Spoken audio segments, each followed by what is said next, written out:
What's up, ladies and gentlemen? Welcome to episode 19 of the Codec. Today's topics are gaming news. We have no guests today, but I am joined by my co-hosts, Yong Ye. What's up, everybody? It's Yong here, and welcome to another episode of the Codec. Thank you guys for joining us. I hope you are enjoying Metal Gear Solid 5, The Phantom Pain. It's finally out, and it's been days, and you guys, a lot of you still probably haven't finished it because it's just such a massive game. But yeah, I mean, it's a glorious week to be in, and we have a lot to talk about, so stay tuned. Definitely. And KorruptRonin. What's going on, ladies and gentlemen? KorruptRonin here, and I'd first like to address the fact that I've been having some really serious internet problems over the past week, so if I'm lagging or if I'm starting to go robot on you, I do apologize. It could be the Patriots, I don't really know, but besides that, just want to get that out of the way first. But thank you all for joining us. I'm really excited to sit down and talk about Metal Gear Solid 5. There's a lot to talk about with that game, and hopefully we don't go too deep into spoilers. No spoilers. Just for those of you who haven't gotten far into it yet, but it's gonna be a good show today. Definitely. And Ronin is 1 year older as of yesterday, so belated happy birthday. Thank you. Anybody that couldn't. Dude, did you get that surprise thing from the game?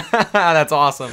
It happened because I was playing it and I went back to Mother Base the minute it hit midnight. Yeah. And it just surprised me out of nowhere. I was like, what the fuck is going on? What? Oh, is the game track your birthday? Yeah. Oh, you haven't seen the surprise that they gave you on your birthday? My birthday is in April, so yeah, I know. But I mean, I in the review event, I actually set my birthday to on that day just so I could see it, and yeah, it's pretty freaking cool. You just wait for your birthday then, or reset the clock. I'm on the PC, so I can't manipulate that, but I can go. I guess I could replay like the Phantom Limb or whatever the beginning part is called, and just change my birthday to something coming up. And maybe that'll work. Who knows? Yeah. But so today, guys, there will be no spoilers. We're not going to be talking about any main missions. We will talk about a couple, aspects of the game. We're definitely going to be talking about some mechanics and some side missions, FOBs, that kind of stuff. But before we get into Metal Gear, since this is a gaming news cast as well, I want to talk to everybody about, and this is all non-scripted, guys. This is the first time these guys are going to be hearing about this kind of debacle that's going on. So I'd like to get everybody's opinion on Deus Ex and their pre-order crowdfunding campaign that they're doing. For those of you who do not know, Deus Ex, the new one, the name is Mankind Divided.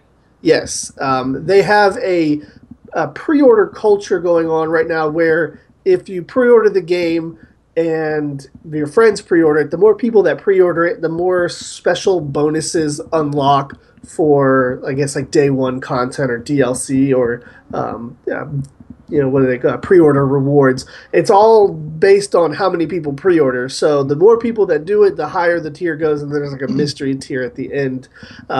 So to me, and to a lot of other people, it seems almost like their version of a Kickstarter. For a game that, it's a AAA game. It's going to come out, it's going to be $59.99, just like every other game. Do you guys see a problem with people and developers starting to do this kind of thing? Let's start with you, Young. Well, this is the first I'm hearing of it. I don't know. I guess I haven't been keeping in touch, but it's Metal Gear Solid week, so who cares about it? Yeah, exactly. Who the fuck cares? Right. But I mean that sounds kind of shady. I don't know. It sounds weird.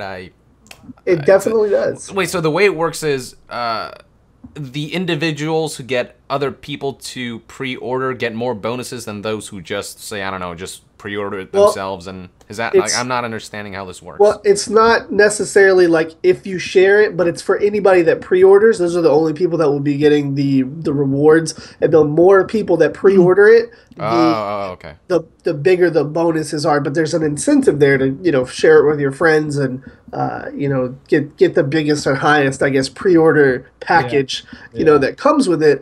And to me, like I said, in a $60 game, we should just get everything regardless. That's just my opinion. But let's. What do you think about it? I mean, it's just a different variation of DLCs. I feel like we have treaded this ground already. It's a similar system with a little twist that, you know, they're trying to implement to inspire people to spread the word or something. I don't know if it'll work, but DLC is still DLC. I think any form of day one DLC is just kind of bullshit.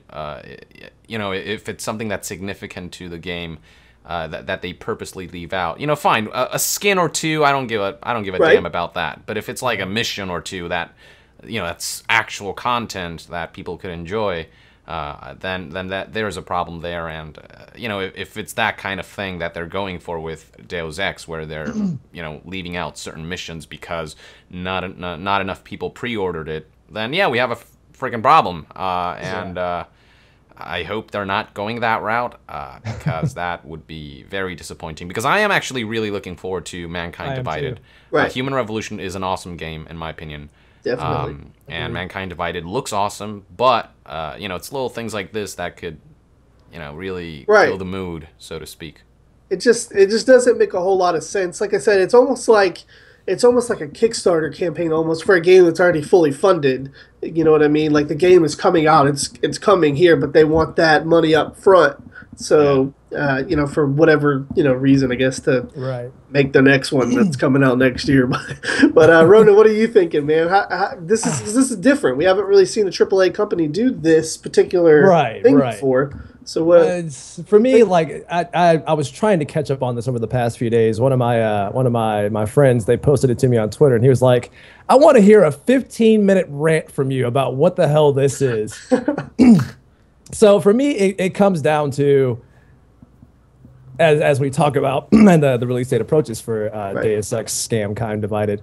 The issue is is that this is their means of trying to show, you know, investors that they can get people to pre-order the game. This is where their way of showing them raw numbers. Now, granted, I haven't really seen too much of the numbers unless they've posted them somewhere before, or if they had them somewhere listed. They're not showing us the pre-order numbers. They're just trying to get it out there to say that, hey guys, pre-order the game now so that you can get all this cool stuff in return for all that. Right. But they don't give us exact numbers, because at the end of the day, that stuff could either be in the game, it could not be in the game. It doesn't really matter to them so long as they get those pre-order numbers. But for me, it seems, it comes down to things that I will not say that no AAA developers have done this before. I've seen stuff like this on Steam. For example, there was a couple of, I want to say, it was either Namco Bandai games that had pre-orders to this on Steam that had something similar to this. Really? Or yeah, there were several games that flying under the radar kind of games. It might have been one of the Dark Souls games. I can't remember exactly, but I'm pretty sure there were a few games that were never on Steam before on PC that did something similar to this. And people can correct me if I'm wrong about that, or, you know, list the exact games that did this. But something like this isn't new. I'm just surprised that Square Enix is going that route with a AAA game like Deus Ex, for example, because it just seems kind of out of place, and it seems weird. For me, like you said, a $60 game, I kind of want everything that game has to offer in that package right then and there. And looking at this now, when you look at how it works, it almost sounds like a freaking pyramid scheme. Exactly. That's the exact vibe I got from it. And the thing that really bothers me, man, is a lot of people tend to forget what pre-orders were for, because we've seen this, you know, year after year, and most people are kind of numb to it. And a lot of new gamers just, you know, assume, you know, pre-orders are for the bonuses. But pre-orders used to be for games that were very popular, and they weren't going to be in store shelves. You can never justify being a pre-order title if your game is available for digital download, because it's always going to be there. There's no reason to pre-order other than to get these little things that they're waving in front of you, like the carrots on the stick. Like, we know you're going to be able to get the game, but if you buy it now, we'll give you, you know, Deus Ex in a bikini. You know, so just weird. Just Adam weird. Jensen in a bikini. You know, I'd pay for that, for sure. Just weird things like that. He definitely didn't ask for that one. No, he did not. It just, to me, it's not something that really should be in my $60 titles, especially, like I said, if they're available freely. Like, Metal Gear Solid 5, for instance, the collector's edition was very limited. Pre-orders make sense for that. You want to get it because you want to make sure you have yours when it comes out. But the regular editions of any game, or the digital editions, or the digital deluxe editions that come out nowadays, it just, to me, it really doesn't make any sense other than they want that money. Yeah, it's a business. That's how they operate. Is. And I've got no problem paying for games, but it's that whole before the game comes out, buy it now or you're gonna miss out kind of thing that I don't like. Because Call of Duty is a great example of it, because they did the day zero edition. And everybody pre-ordered it and thought, oh, sweet, I got the day one edition. And then like a month later, they released everything for everybody. Anyways. Well, I think a lot of it has to do with what you said about there's no longer much of an incentive to pre-order because these games are out digitally. It's not all just physical copies. So I guess this is their way of saying, okay, we need pre-orders. Because we need to know, we need to get an idea for how many people actually want this game, and I guess without that incentive, the age of pre-order would be sort of over, because might as well get the game digitally. So I think this is sort of their way to remedy that, to make up for the fact that we're in a digital age, in an age of internet, where everything can be downloaded. So this is sort of their way of counteracting that. It's hard because they a lot of companies tend to capitalize on the fact that people will pre-order their games, and they do things like this because they know people will. And the hard thing about this, there's a simple solution that I understand is hard for people to do, and I get it. I will not judge people who tend to take the bait on things like this. But the simple way to fight back against things like this is to simply stop pre-ordering games. I know that's hard. I know that's hard to do, and I get it. Yeah, I get it. I get people that can't do that. I'm just saying the best way to do that is to simply fight back with your wallet. Simply said. But yeah, it's hard. It's hard. I get that, and I know they want to show people that there's interest in their games. Otherwise, they don't get the funds for development in some cases like that from investors. It's totally understandable, but when people see things like this, it creates a lot of ire from the community and the fans that want to buy things like this, but feel like they might be getting scammed out of something in the process. Right. Exactly. If there was one tier of pre-order it, and if we get this amount of pre-orders, we'll give you everything. You know what I mean? That might be okay, but when you have it set up in these tiered systems, almost like rewards for giving us money early, that's the kind of thing that I don't necessarily like. Because I know, like you guys said, it's a business. They have to make money. I'm probably going to end up giving them my money. Right. And the way that it's marketed to me is almost kind of offensive. Yeah. And so that's what I'm saying. And then especially if you add on the fact that there's no more demos anymore for most of these games. You can't get demos. A lot of people are paying for early access beta play, when back in the day, betas were free on purpose to get people to come into your game to see it and help bug fix. They used to pay people. It's called quality assurance for this kind of thing. But now we're paying them to play the game in a broken state a little early, and it breeds a bad culture. But I don't want to get too onto it. So let me get final thoughts, starting with you, Ronin. What do you think about the culture that we have here with this new Deus Ex game? I really hope that this does not become an ongoing trend, but I guess it depends on how the numbers and the money that determines where this goes, right? Right. So for me, as much as I wanted to get on the bandwagon for this, I think I'm going to wait until it comes out first, for sure, before I make any quick judgments on that or help do this whole pre-order incentive thing. It sucks because this is kind of where gaming is going these days, because people keep taking the bait. But it's I don't know. I wish it. There are ways we can fight back against it, but I just don't think everybody is on to that just yet, because at the end of the day, it's the game they want. They're going to buy it regardless. I'll just put my money down ahead of time. That way I get it, whenever I want to. And it sucks because there's, like you said, there's no demos. We don't get to try games out before we buy them. And most of the time we're beta testing them in the case of Destiny, but I won't get on that. But that's, but that's kind of what it is these days. And it really sucks. But like I said, if you want to fight back against it, you have to fight back with your wallet. So it's going to happen. Yep. All right, Young, your final thoughts on the way that Square Enix is handling these pre-orders. Yeah, I mean, Ronan, he put it beautifully. But bottom line is, if you really want to stop this from happening, if you want a revolution or whatever, yeah, I mean, you're gonna have to fight back with your wallets, or by keeping your wallet close to your chest instead of doing these or paying for these incentives and day one stuff and the pre-order stuff. But if it's working, the companies will keep doing it. That's Right. that's the fact, and it's unfortunate for those who are against it. But some people don't care, others do, and until people start seeing or acting against it, it's just gonna keep happening. So it's sadly. inevitable. Definitely. So the moral of the story, guys, is pre-order things that you need to pre-order, collector's editions that are limited. Those kinds of things are okay. But if you're pre-ordering a digital deluxe something, or you're pre-ordering just a standard copy of a game which you know is going to be in stock, you're really fueling the beast. So play smart with your wallet. But let's move on to the topic that we've all been waiting to talk about: Metal Gear Solid 5. Yes. Metal Gear.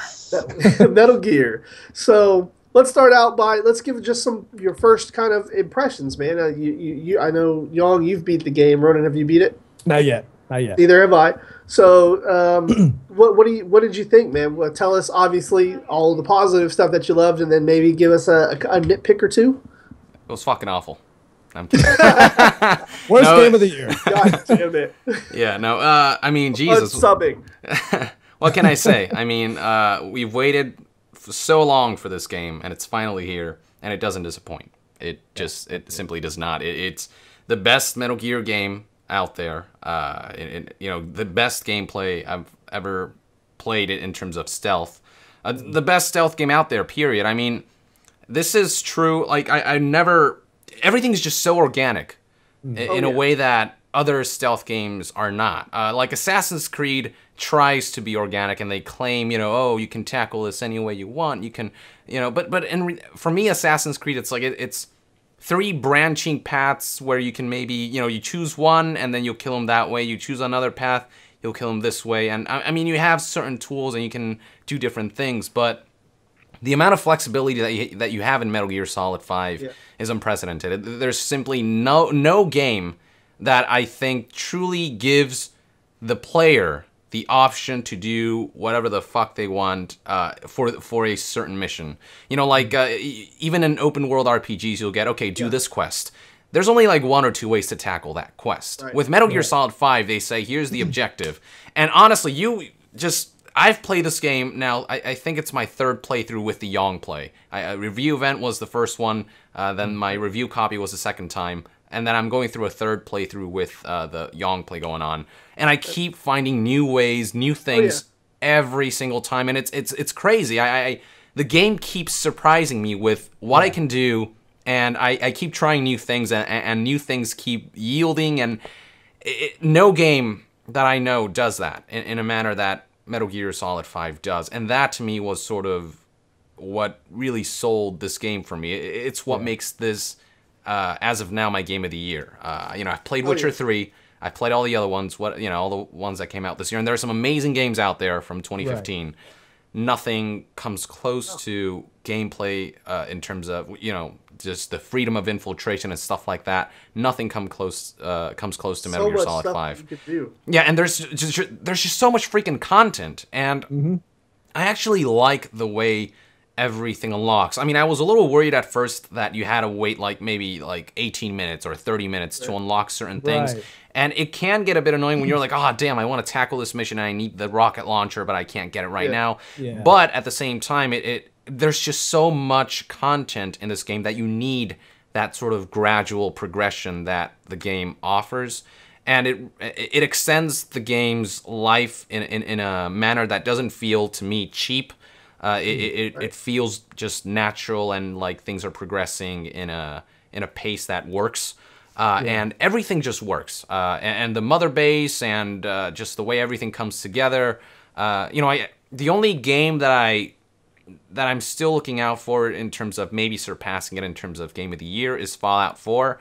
But even then, I don't know if that's, I don't know, just there's something so special about Metal Gear Solid 5, and the presentation of it is just, there's nothing like it out there, just in terms of the way the cutscenes are crafted, the way, just the cinematography, the one-shot long, how you call it, the long shots, like the way he does that, the way he was inspired by the Alfonso Cuarón films like Gravity, which do a lot of one shots. They're freaking beautiful, and they truly sell that, you know, this is an open, seamless world.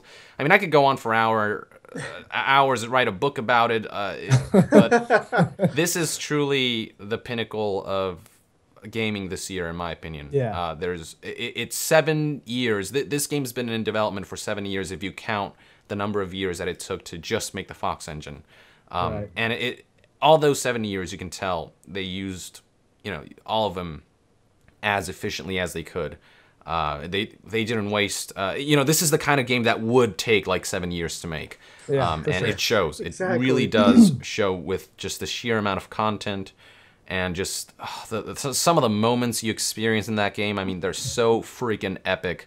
I mean, you guys still haven't finished the game, so I know you guys might not have encountered everything the game has to offer, but I'm telling you, man. I don't even think if you beat the game, you will have experienced everything that the game has to offer. I think this game warrants other playthroughs. Yeah, no, it even after you get, you know, all the story stuff, I suppose, even then, you still got a long way to go before you unlock everying, and then you have FOB, which is sort of can't wait to talk about that. It's gonna be great. That's sort of the end game where you really get the high level soldiers, the highest level soldiers,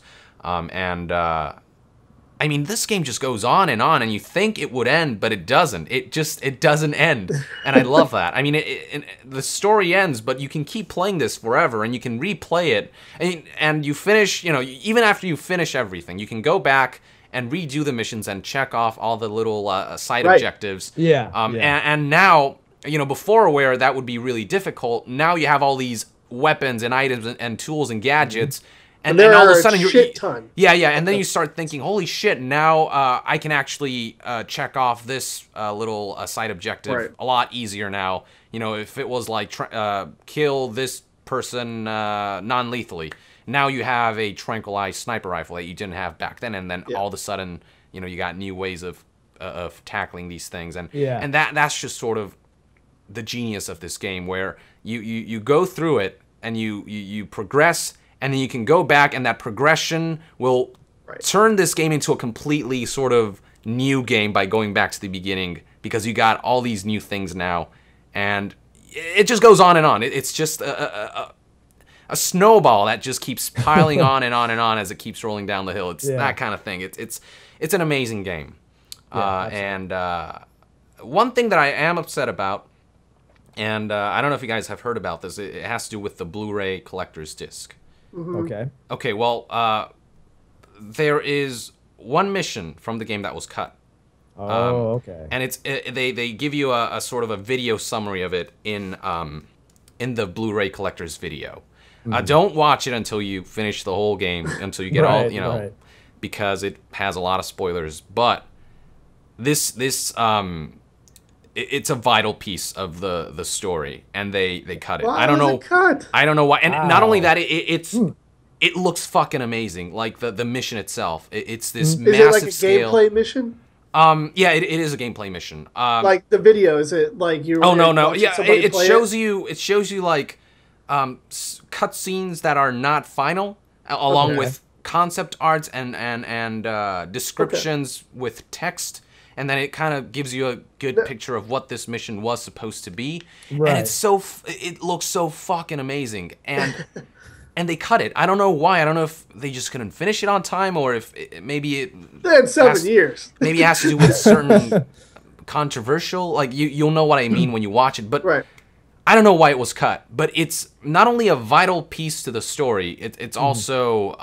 it just looks amazing. It looks like one of the most amazing missions I would ever play. But they cut it. And You will know what I mean when you finish the game. There will be. I don't have that. I've got I've got the PC. It's going to be on YouTube. I wonder if I get to see it. It's on YouTube. You can watch it. I'll link it to you when you get to that point. But there will be one thread that you'll be like, wait, what happened to this storyline? Something happened. A big development happened. A sort of climax, and nothing. Like they don't speak of it ever again. Oh, and wow. that's the mission, the mission they cut out. Oh, okay, I see. I don't know why the fuck they would cut it out. And it pisses me off because this game was perfect until I found out about that. Yeah. People at Konami watch our show. We had that confirmed, so yeah, give it to us. Give it to us. Seriously, DLC, whatever. And I don't know. I'll pay a couple of bucks for it. I don't care because this mission looks insane. You know, I'll go down the DLC path if I have to. I'll go down to hell. You know, as Kaz would say.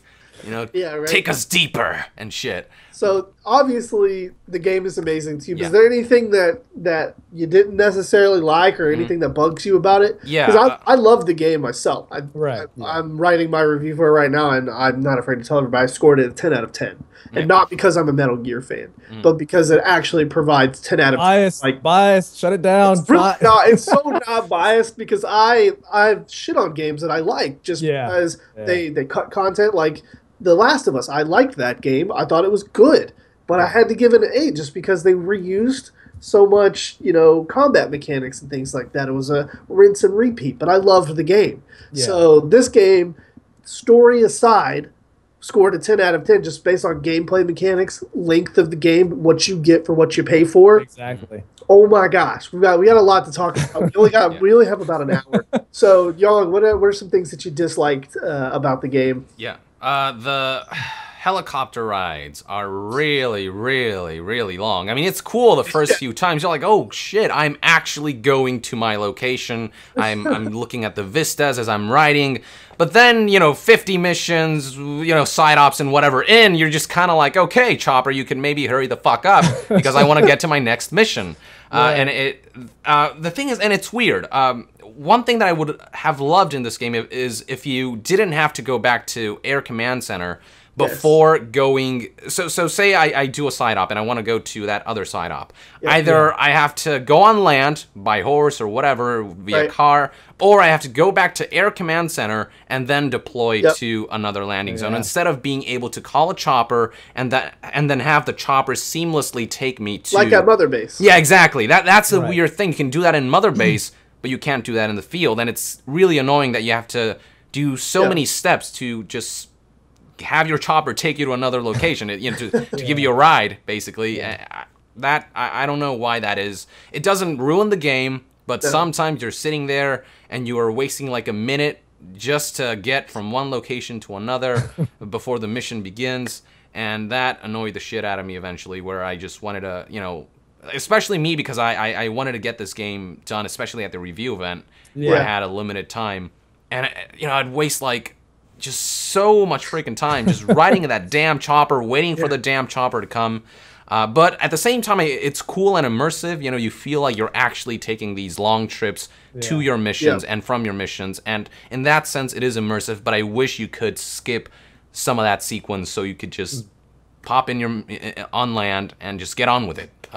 So sometimes the game does drag on in that sense. But that's about my only major complaint. I think I had a few other little nitpicks, and also, of course, the fact that they cut out that mission. I still think that's sacrilege. You will understand when you watch the video the awesomeness that this could have been.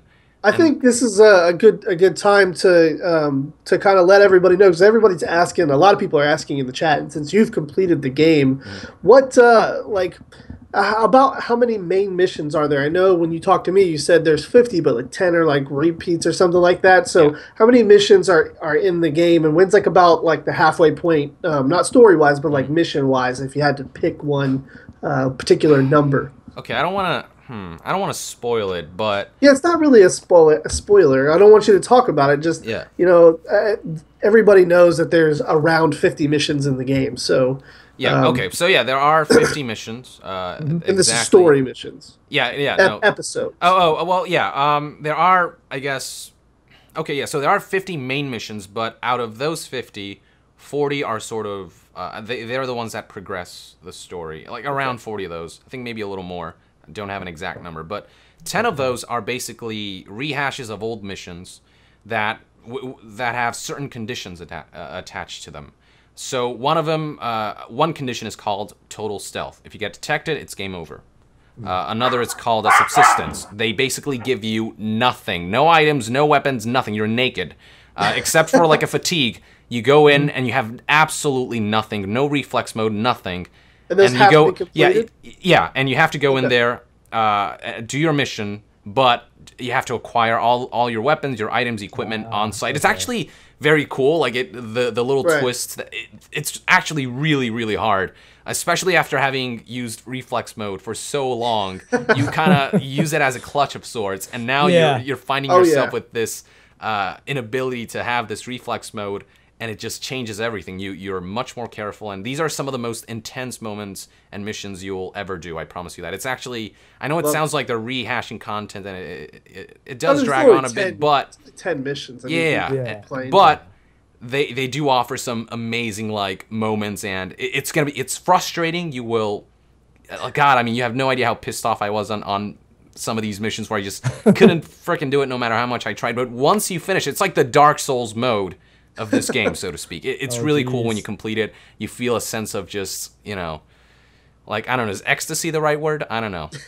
But you feel awesome. You feel amazing after completing these missions. They're tough as hell. Yeah. But yeah, so 10 of those, around 10 of those are just sort of rehashed, and then 40 are actual story-driven, and then like 150 side ops, was it? A little over 150 if you include, I think it was like 157 or something like that? Yeah, if you include the target practice. Yeah. And you'd be surprised to find that a lot of the side ops are actually pretty important as well. Some of them can yield certain story-driven moments and stuff like that. Yep.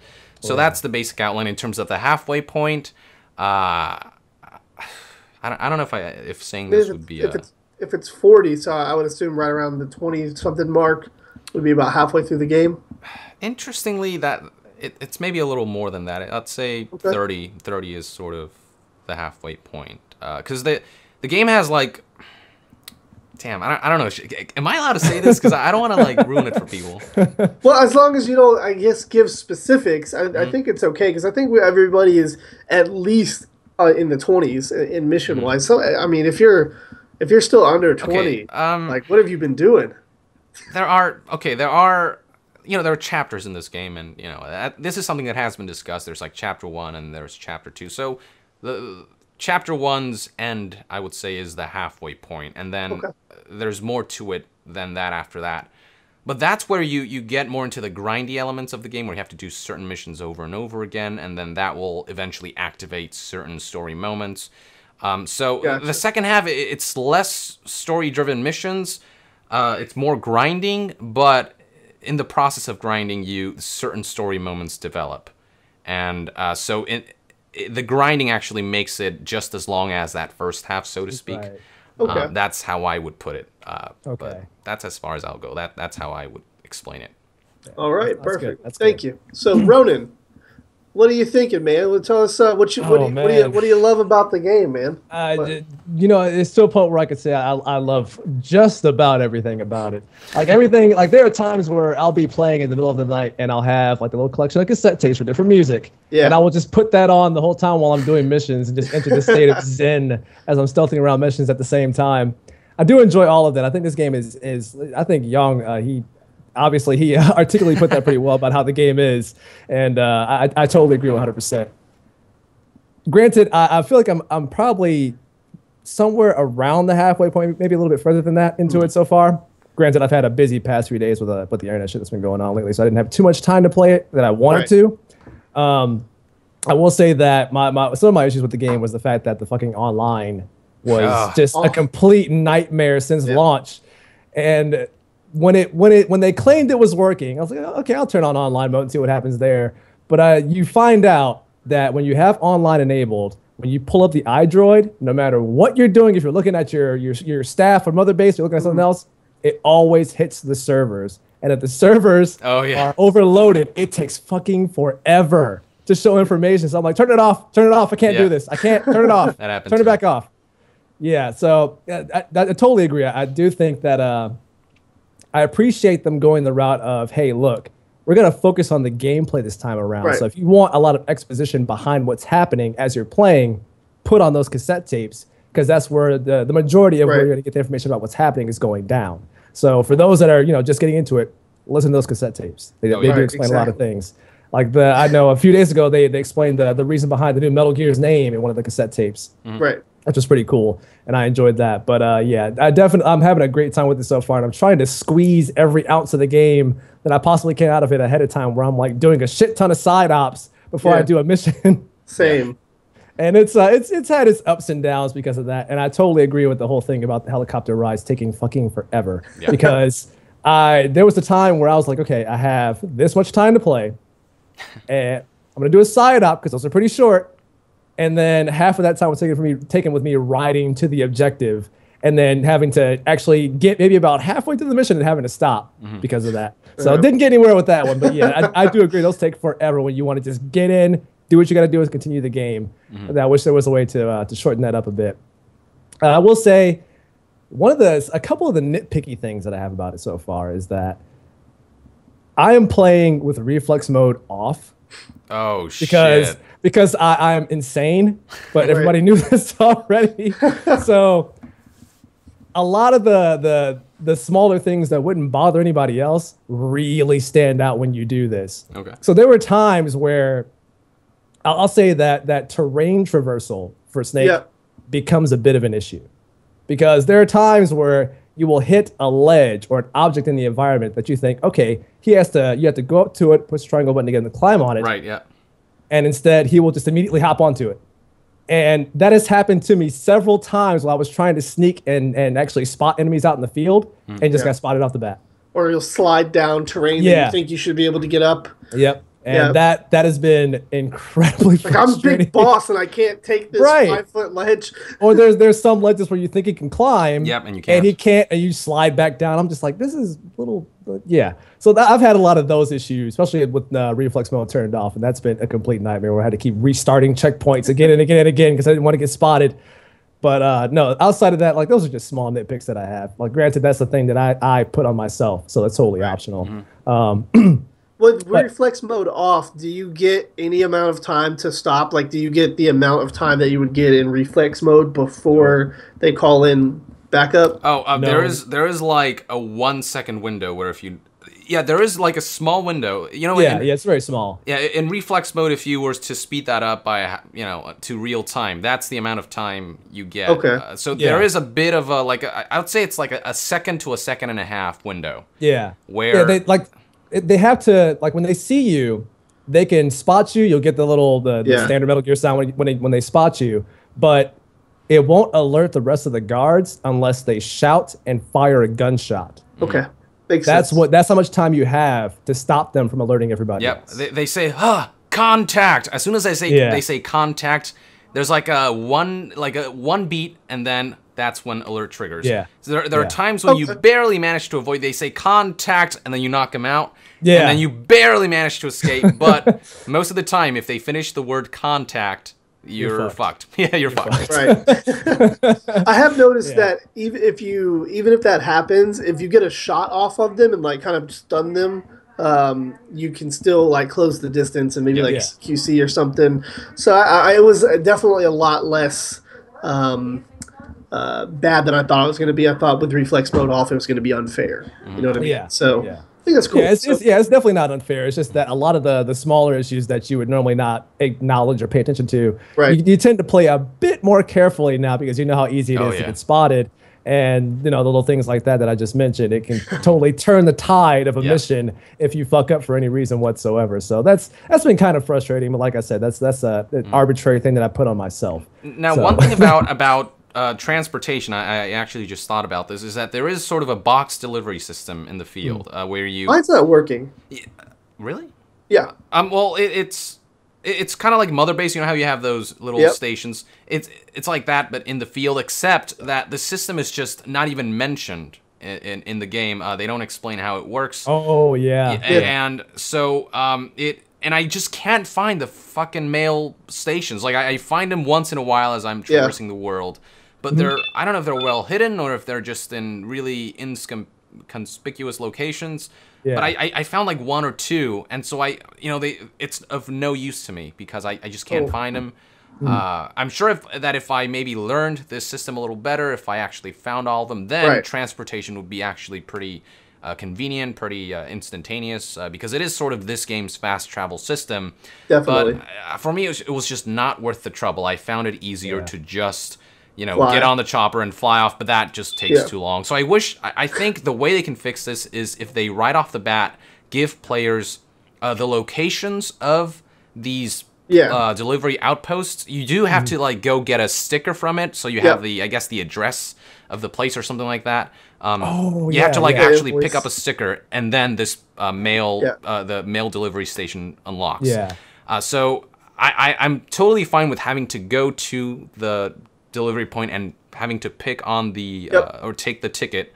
But in terms of the locations of these stations, I wish they would just tell us exactly where they are on the Android. Or maybe have it like the Intel team, like if you get a high-level Intel team, it'll unlock all the locations. Yeah, that would be nice. Where they were at. I mean, there's a lot of little things like that. My biggest complaint was interiors. There was not enough interiors for me. And the ones that were there were not very well done. There's at one certain point you'll infiltrate a fairly large house, villa, and that it just wasn't laid out very well. There's a lot of locked doors in there, and a lot of the smaller buildings you can go in like through the towns and stuff like that, and I appreciate that, but there's just nothing that kind of felt interior-ish. And then I made a post on Twitter about it, and I asked people to retweet, but your mother base is like all locked up as well, and I would have liked to go inside a little bit, and maybe not every single thing because mother base is huge after a while, but there are certain numbers of things that are unlocked in there, like you can visit certain people in certain areas, but that's not marked out for you. There's no way to tell which doors will open other than whether it has a red light or a blue light, and 99% of them are red, and you can't go in. And to me, that would have added kind of an extra level of depth to the base, because, I mean, let's face it, when you get into FOBs, which is humongously fun, a lot of fun stuff. Yeah, absolutely. That go into FOBs. It would be nice to like have some interiors to to get to know your base. You can go in here and know that you can set up a little defensive point here, or that kind of thing. To me, would have made the game so much more better. I really, really didn't like the amount of interiors that we got. But one last complaint that I have actually is that there are only 2 locations in the game. It's just Afghanistan and Africa. That is disappointing, because eventually, after 50 hours, sort of the color palette and the visual palette of everything just kind of it becomes a little bit stale. Like there's still a lot to do in them, and it's fun, it's amazing, whatever. But they're really your well eyes done. sort of get used to the visuals of everything, and you no longer feel mesmerized by the environments and stuff like that. And so that's why you need a constant sort of shift in environments, and that's just something that is lacking in this game because there are only 2 locations. So that was I was actually fairly disappointed. I was like sure there'd be at least one more, but that didn't end up being the case. But again, it doesn't kill the game or whatever. It's just not at all. Something that I wish there would have been like some like micro locations. Now that would have been cool. Like just some ones that kind of. I think there's like a couple parts in some of the missions where it kind of takes place beyond some of the little areas that you can access. I thought that was a good idea, but it needed to kind of be like its own separate thing. You know what I mean? Like a Camp Omega sized area, even. Yeah, that was totally fine. One or 2 of those somewhere spread out, or. That would have been perfect, but nothing like that so far. At least for me, I mean, you've beat the game, but I will say a lot of the missions have contextual things that happen. So, like my playthrough of one mission might be different than Young's or Ronin's. So, like for instance, I had to rescue a certain character, and I walked one way one time and I died. So I walked the other way the next time, and I ran into a cutscene that I didn't have going the other way. So, I mean, there's little things like that, that kind of assist in keeping, the locations kind of varied and stuff like that, because there's so many different ways that you can go. But would have been nice to see, like I said, some micro locations or some interiors, stuff like that. And then Ronin, you hit the nail on the head with the movement, man. I got stuck. I don't know if you guys have the problem, but on the PC, there's quite a few areas where you can get stuck in like repetitive motion loops. Really? So yes, wow. A good instance is a Hero's Way. I was playing a Hero's Way, and everybody knows that sniper on top of the building that you can climb up on the side. Yeah. I climbed up on the side, and I faced towards to go to the sniper, and he got stuck in a loop where it looked like he was riding a horse, and he was just scooting along the edge, just over and over. Just scooting all along the edge, and I ended up falling off the edge of the building. I had to climb back up and try it like a different way. And then there was one where a tape was next to a bed on a filing cabinet. I'm sure everybody's seen that kind of layout of the buildings where there's a bed here and then a filing cabinet. There was a tape recorder on top of it. So I went up to grab that, and I got stuck in between the bed and the tape recorder. And I was stuck there long enough for me to tweet at Robert Peeler, and I was like, "Bro, I'm stuck. Like, what to do?" Before a guard came in, and because I knocked over a bucket when I was stuck. I actually got an interesting glitch where I had to rescue a POW. And I grabbed him, but a guard saw me from afar, so he's gonna come into the building. So I'm like, oh shit, I need to get out of here. So my plan was, because you can't climb over windows when you have somebody on your shoulders. So, but you can throw them out of the window. So I was, that was my plan: throw them out the window and then, hop out and then grab him and then run away. But when I threw him, there was a filing cabinet right next to it, and I threw him on top of the filing cabinet, and he was like laying down, but he was like floating in the air or some weird shit. And I was like, circle, grab him or something, but he was like on another plane, so I couldn't do shit. And he was literally just stuck there, and I couldn't complete the mission, so I had to like restart my checkpoint. But so there are little things like that in the game, absolutely. But this game is massive, and honestly, it's more polished than something like, say, I don't know, Fallout 3, which came out super glitchy. It's there are, with this game being so huge, there are bound to be little things like that that'll happen. So for the most part, though, I'm very impressed with the polish of the game. But yeah, there are moments like that are hilarious and frustrating in equal measures. But they're few and far between.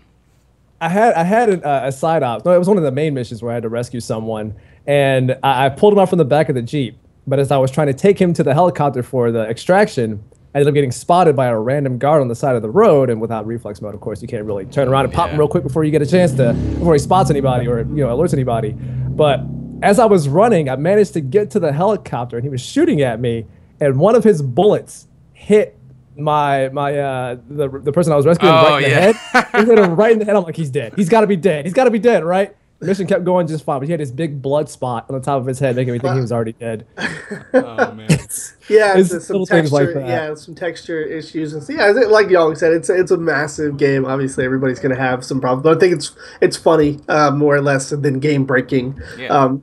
One last thing before we switch topics to FOBs, because we're getting near the end of the cast here, was one other thing I didn't like was the cutscene immersion. I thought that certain elements of the cutscenes, obviously the cutscenes themselves are good, but what I'm talking about is the cutscene representing your player. Like in Mass Effect, whatever you have, you play in the cutscene with. And for this game, it would like change my weapons, and I would have pistols that I didn't have, and stuff like that. It catches my eye because I'm like, I didn't have that. I didn't bring that on this mission, or I wish I did. Really? That happened? For me, like all the weapons that I had were represented in the cutscenes. Like, yeah, no, mine swapped back to like the default. Like in it, like for instance, the scene in that we've all seen in the mines where he's shooting whatever he's shooting. Yeah. That rifle switched to the MSR4 rifle, I think is what it is. Yeah, MSR4, when I had a non-lethal the non-lethal rifles. Okay. I never noticed that because I use the MRS4 rifle a lot, so I think I have that weapon with me anyway. Yeah. So. Well, I ended up getting one of the special guys who allows you to customize different things. Right. Yeah. And so I went crazy. Dude, that is so awesome. I've just got to say that, man. That is such an awesome system. Yeah, it Yeah, was very, very cool. So, I mean, that was my last kind of complaint. Obviously, like I said, love the game. It's yeah, amazing. It's a 10 out of absolutely. 10. The gameplay is amazing. The content you get is amazing. But to It wrap it up, it sorry, wished me a happy birthday. it That's 10 did. out of 10 Exactly, right 10 out of 10 there. right there. 11, make it 11. There you go. The first Let's 11 game in the let's talk a world. little bit about FOBs. Mhm. Obviously, everybody knows that the system was down for a little while, and I actually played my first one today. And I've got to tell you, that in itself is that could have been its own game. Yeah. There's games out there nowadays who thrive on just a multiplayer, like Evolve or any of these newer games that cut out single player. The game, honestly, if you're a multiplayer kind of person, the game could survive just on FOBs. Obviously, if there's a way to like gather resources in the game as well, but the game could survive on its own with that. It was amazing. You can customize so much, so many different things. You can choose where guards patrol. You can choose, different aspects of like weapons that they carry. Yep. The number of guards on the platform. You can expand the platforms. All this kind of stuff. A lot of content in just one aspect of the game, and I thought it was really, really, really amazing. Yep. The one thing I didn't like was how long it took to unlock that particular mode. You have to advance quite a ways through the story to unlock it, which I guess makes sense from a story standpoint. I'm just thinking like maybe that particular incident in the story could have happened at the beginning of or near the beginning of the game, and it really would. I think the reason matter. for that is because you need a lot of resources to manage an FOB, and also Yeah. if you want to attack and defend, you need a decent amount of gadgets and equipment and weapons that you can use it, because these are tough. I mean, as an attacker, when you have a human component defending your base and they know that you're there somewhere, it's tough as hell. The rewards are great. I mean, you get a lot of like money and you get tons of like really high-ranking recruits, but achieving, actually getting to the base core is tough as hell. I rarely, for me, it's a rare occasion to actually win as an attacker. And when I do, it's awesome, but holy shit, it's hard. Just got to go after those newbies, man. The guys that only have Right, one, I look at their base level that only have 6. one I'll platform. take it. Yeah. just to steal like their gun emplacements and stuff like that. Forget their staff who Yeah. needs them. But I thought it was cool how you could infiltrate like individual platforms. I had originally assumed that it was just going to be like one platform, and then it was going to be like they showed in the demo, where it was just kind of laid out long ways. But you can choose if you want to attack their combat platform or you want to attack their intel platform.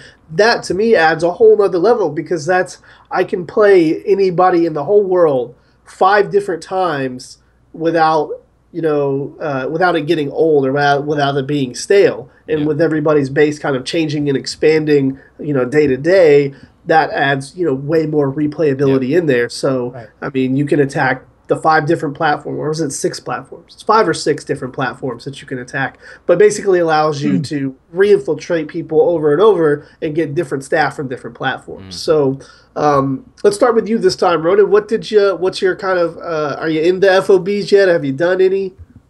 I have managed to do at least one, because like I said before, I was having online issues, so I kind of played offline for the most part until they got it back up to a reasonable sense where it was working. I got one in, and unfortunately I did not win that one, because it was one of the tougher ones, sadly. So I kind of went in and got my face wrecked, which was not surprising at all. But I tried my best to steal some of their top-of-the-line resources before I got the hell out of there.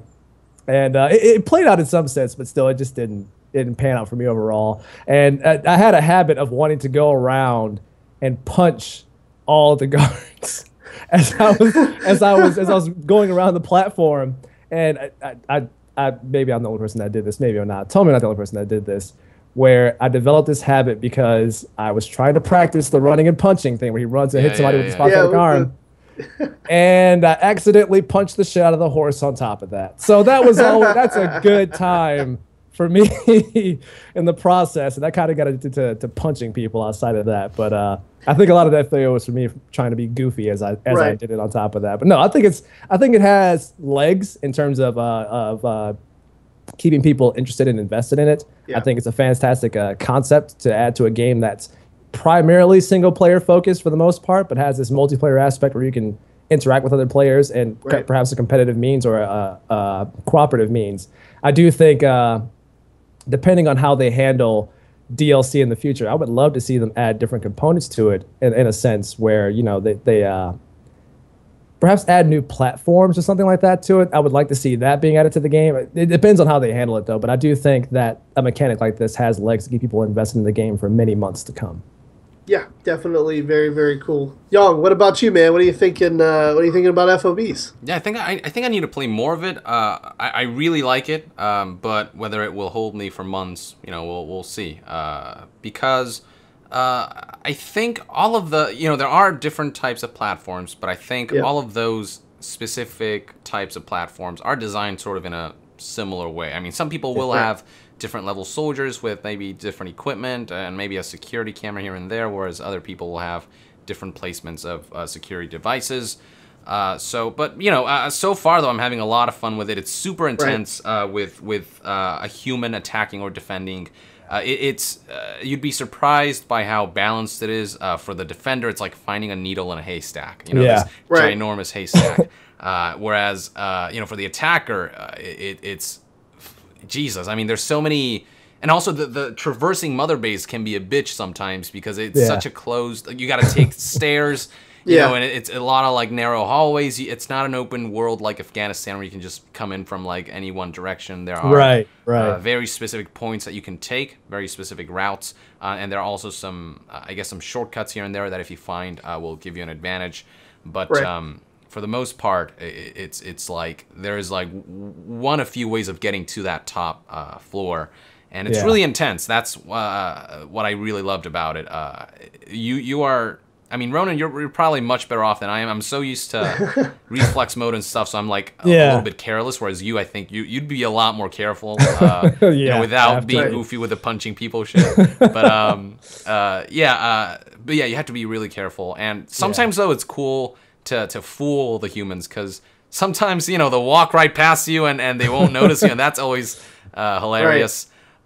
So the human component really adds a certain element to stealth gameplay that just isn't, I don't think exists really, where you really get to infiltrate someone else's base or whatever. There have been a lot of co-op stealth where you work with somebody else to infiltrate an enemy AI base, but I don't think there's quite been a mode like this where you're actually infiltrating another player in this sort of style. And I gotta commend, you know, Kojima Productions for making this because it's awesome, and hopefully it will last for months to come, but I don't know if that's going to be the case. But so far, very good first impressions. It definitely is a good game mode. Now, the one thing that I haven't run into yet, and I'd like to hear your opinion on it, Young and Ronan, did you play against a player when you tried, or was it just the empty base? For me, it was the player. Okay, so my question to you guys is, what stops the player from core camping and just kind of sitting right there at the doorstep where they are? Because I haven't been the defender yet. I've only been the attacker, and both times that I played, the defender wasn't online. So I just got to play. I just got to play against the AI, or maybe they didn't come to the base or whatever. But regardless, what stops them from kind of sitting up there and just not letting you at the door? Well, these cores are way at the top of Mother Base, and you're a sitting duck. You could easily get shot out if you're just sitting there. You could get scouted out. I could just pull out my rifle or my tranquilizer sniper rifle, shoot you in the head. You're done. Yeah, and that's it for you. And also, if I'm recruiting people and taking a resources, if you're camping up there, you can't do shit about it. Exactly. Do you still get to keep the resources? Oh yeah, no, yeah. If you don't reach the core? Yeah, even if you don't reach the core, if you Fulton things out, those things are yours. Oh, awesome. So, because the whole point of that, as the attacker, is that you're supposed to be trying to steal these things from the player, and they're not supposed to be able to stop you. If they stop you, then they win. But if they don't, then you win. Yeah. See, I thought I was under the impression that I had to steal as much stuff as I could before the time limit went out, and then I had to get to the core in order to collect everything. No. But okay, so I guess when you get to the core, you just get more stuff? Yeah, when you get to the core, you get sort of extra, like, really high-level, like, soldiers and stuff. But when it comes to taking away from the enemy player, it's the stuff like the recruits that are already there, the resources, the containers, the mortars, and the all the the defense weapons that are laid out. That stuff you get to keep no matter what. Yeah. If you successfully steal it. Awesome. Well, I think that we're right at the end of the show here. So before we close, Young, is there anything else that you'd like to say about Metal Gear? Any tips you can give anybody, or anything that you'd like to point out for anybody before we close out? I just can't wait until you guys get to the true ending. That some crazy shit's about to happen, and it's awesome. I don't want to say more because I don't want to hint at anything, but right. Yeah, it'll really mess with you. It'll Awesome. I can't wait. You know, it's gonna be a topic of controversy, definitely. Yeah. You know, it's something that some people may be like, "Oh, I get it, I love it." Others will be like, "Ooh, what the fuck were you thinking?" But I can't wait to. So yeah, I really can't wait to talk about that because I mean, you know, there's been did that same thing when everybody, you know, started playing as Old Snake in 4. Like, why did you do that? Like, now looking back, though, it makes sense. It's people have come to accept it. So yeah, I mean, you know, there's been a lot of theories leading up to the release of Metal Gear Solid 5, and I think it'll be fun to I guess sort of break them down. Yeah, break them down and see, because there are aspects, and you know, there's certain aspects that people might have gotten hints of, but nobody really has gotten the full picture. Nobody quite has gotten the full picture. Okay. And so that's what I love, that Kojima can do this to us. That, you know, you think you have it, but you know, there's always that full picture that you really never get until you actually play the game, and that's awesome.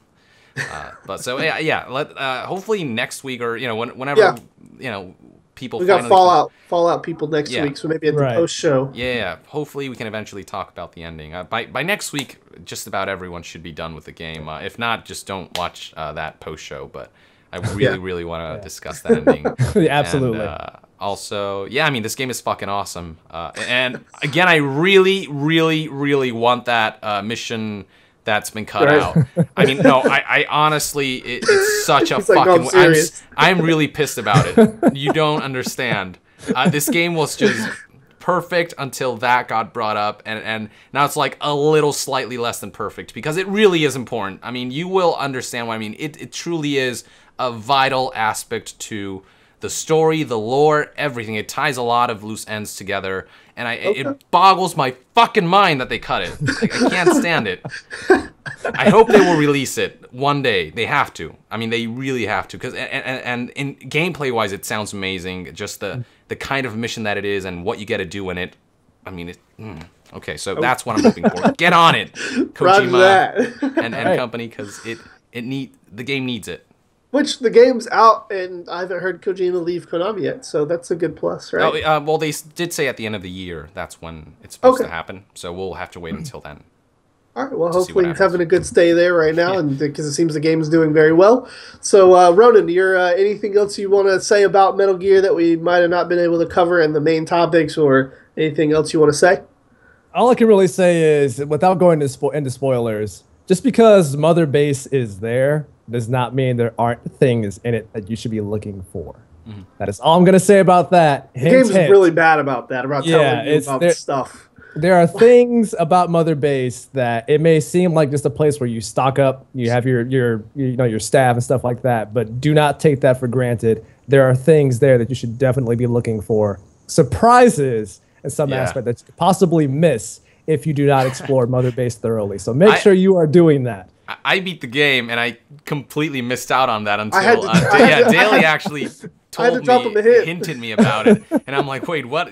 And I actually finally found, you know, whatever, and I mean, that's the thing about this game. Certain things will happen out of order. For some people, certain events will happen earlier than for others. For others, it may happen later, and it's weird because Daly was like, "Hey, have you done this yet?" And I'm like, "Wait, what? I beat the game, and what?" And I don't know about this. What is happening? Yeah. So cool stuff like that can happen in the game. Definitely. Yeah. I will just say, you know, to Ronan's point, explore your base. Look for things.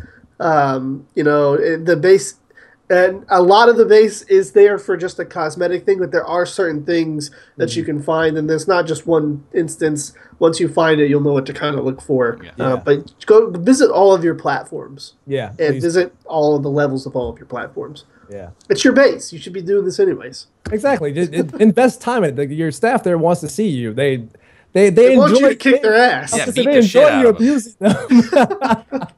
They enjoy you abusing them. So do that. It's fine. They don't mind. Am I the only person that doesn't hit female members of Mother Base? I mean, destroy everyone. Yeah. Equal rights, my friend. Yeah. Equal rights. Exactly.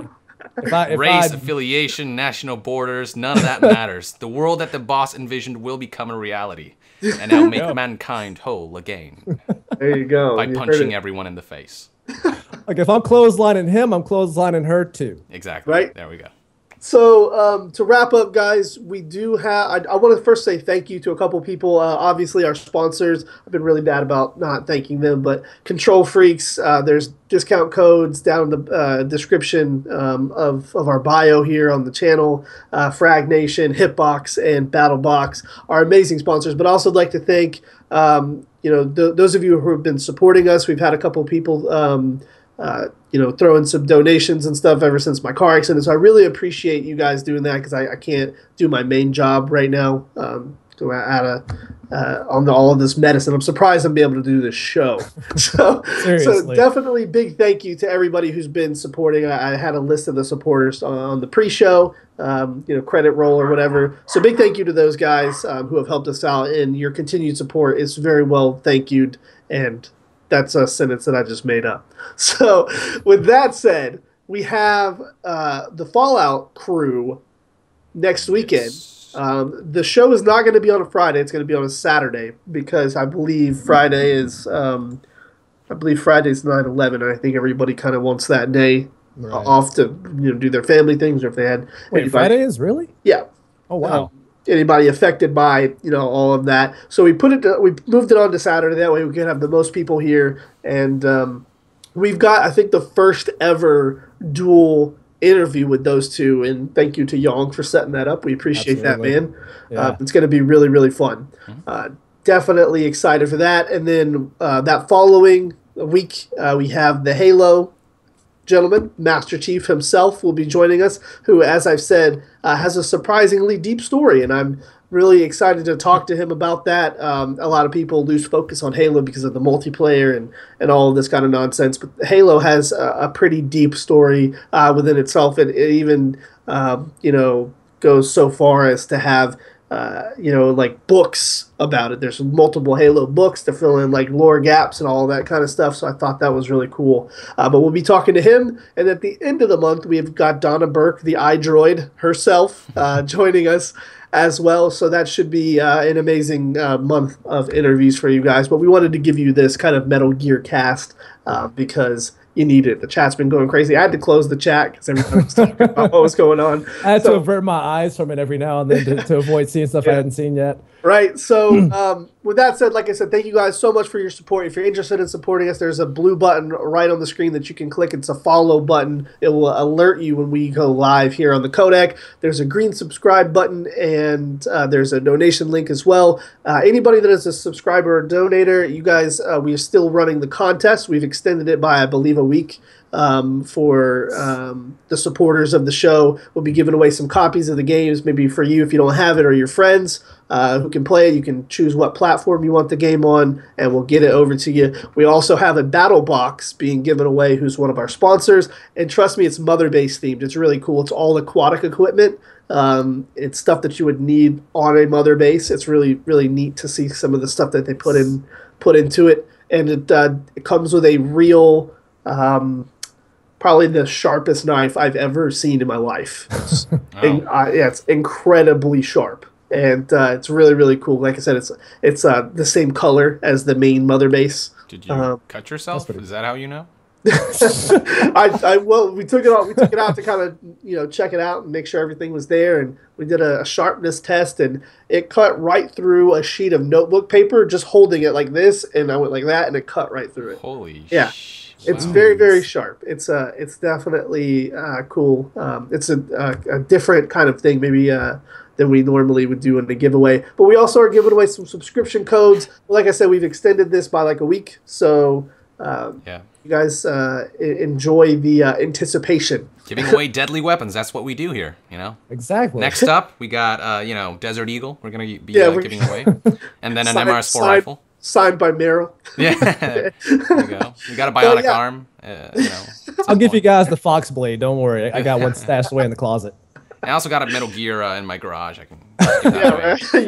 Young is giving away a life-size Metal Gear. Yeah, and it works too. You can actually like launch nuclear bombs with it. It's awesome. Oh, well, there you go. Hal Emmerich not included. Yeah, Hal Emmerich not included. Unfortunately, I can't wait. Well, hold on now. I need that too. Damn it. I can't wait until October so we can talk to him and I can finally say, how does it feel to have more lines than Snake in a game?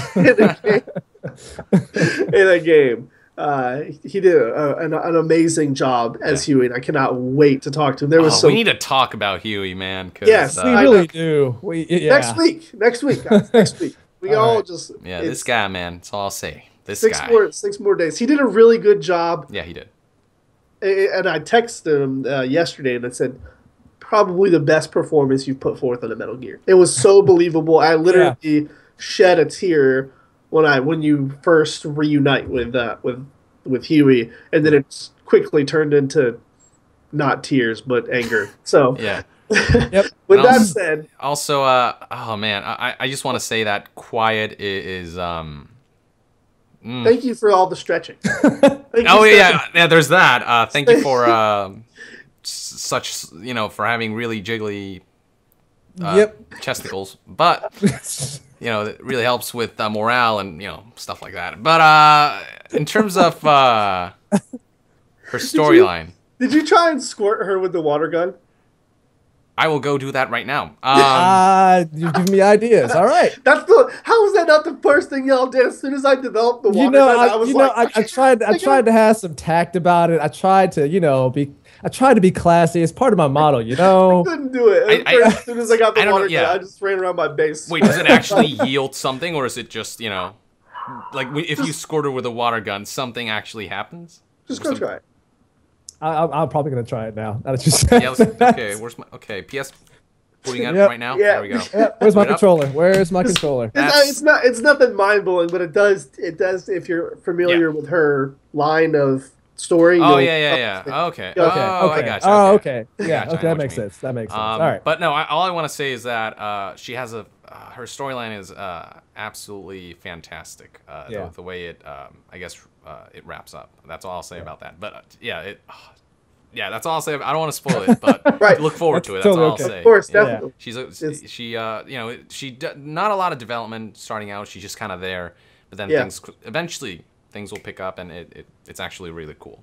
Definitely very, very cool. So with that said, fuck DD. What's up, Ronan? What do you mean fuck DD? What? He gets in the way a lot. What? A lot. He's such an amazing companion, but he just is always in the way.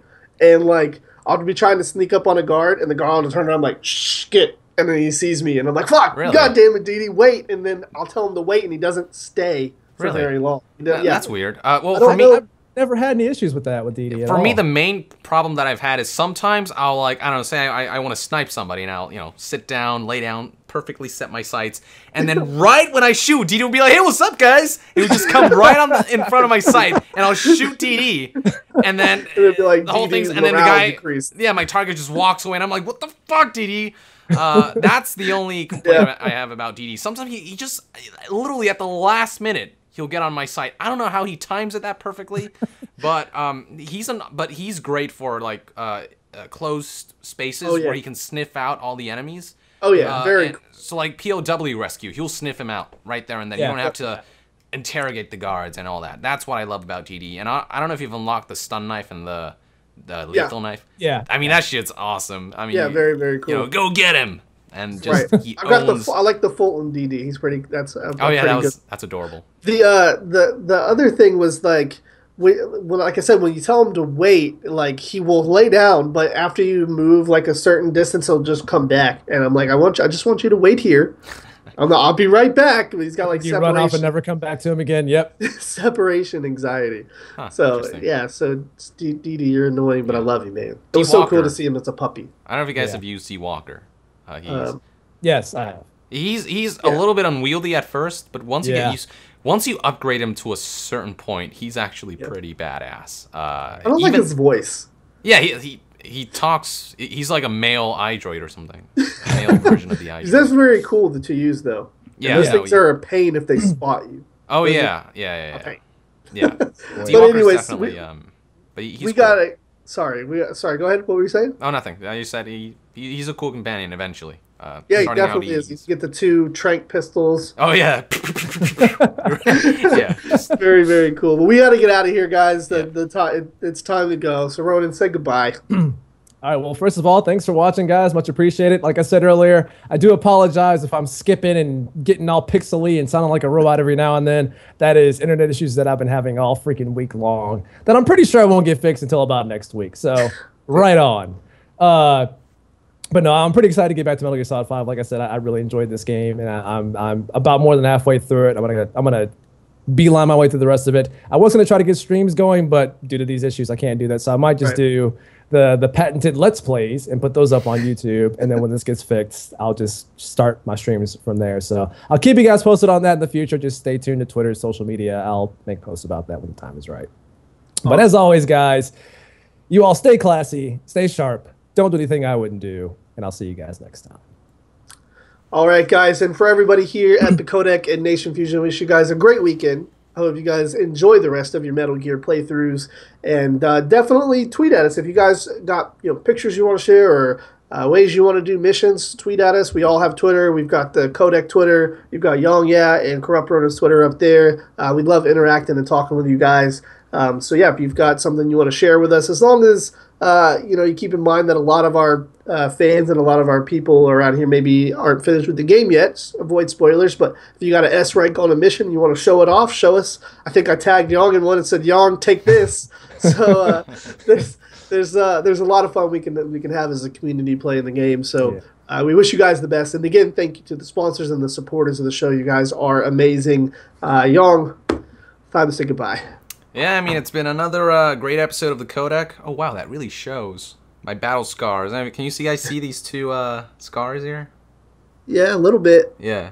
Yeah. Just a bit, yeah. Yeah, okay. Well, funny story about that. I went to lay down like this, and then my glasses were like up here, and I like lay down too hard, and then the nose parts, the things here, they like pierced into my freaking skin. Ooh. Yeah.